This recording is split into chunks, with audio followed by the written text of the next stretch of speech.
আশেপাশের দেশের মিডিয়াগুলি কিন্তু আমাদের দেশের সম্বন্ধে অপপ্রচার চালায় যাচ্ছে। আপনারা এখানে আসেন, আপনারা একটা সত্য ঘটনাগুলি প্রকাশ করবেন এবং এই অপপ্রচারের আপনারা জবাব দিবেন। যদি কোনো রকমের দুর্নীতি হয়ে থাকে আপনারা আমাদের জানাবেন, আমরা এটার এগেইনস্টে অবশ্যই ব্যবস্থা নিব।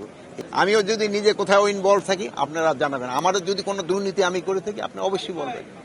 কিন্তু যেই ঘটনা ঘটে নাই ওইগুলি সম্বন্ধে লিখলে অনেক সময় আমরা বিব্রতকর হই এবং অন্যান্য পার্শ্ববর্তী দেশ এটা একটা সুবিধা পেয়ে যায়।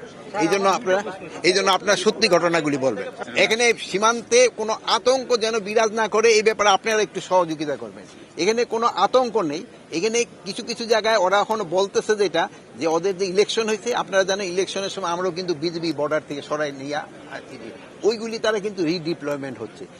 কোনো ধরনের আতঙ্কের কোনো কারণেই নেই। আমরা সবসময় প্রস্তুত আছি যে কোনো পরিস্থিতি মোকাবেলা করার জন্য।